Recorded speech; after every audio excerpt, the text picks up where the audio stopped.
আজকে একটা সত্যি কথা বলি। ওই যে অনেকে বলে না, আমি তাকে আগে ভালোবাসতাম এখন বাসি না, আসলে এটা ভুল ধারণা।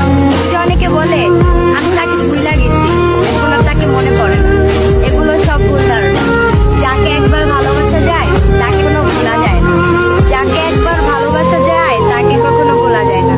5 বছর পর হোক, 2 বছর পর হোক, এবং কি 1 বছর পর হোক, তাকে একটা না একটা উসিলায় তাকে মনে পড়বেই পড়বে। আসলে যাকে ভালোবাসা যায় তাকে কখনো ভোলা যায় না। এমন একটা মানুষকে খোঁজো যাকে ভালোবাসার বিনিময়ে তুমি ভালোবাসাই ফেরত পাবে, যাকে বন্ধুর মতো পাশে চাইলে সে তোমার পাশে দাঁড়াবে। প্রত্যেকটা রিলেশনশিপেই না চড়াই উতরাই থাকে, কিন্তু সেই রিলেশনশিপটা যখন টক্সিক হয়ে যায় সেটাকে বারংবার ঠিক করার থেকে সেটা থেকে দূরে সরে আসাই বেটার। তাই ভবিষ্যতে একটা ভালো জীবন পেতে হলে আজই কঠিন সিদ্ধান্তগুলো নিতে শেখো।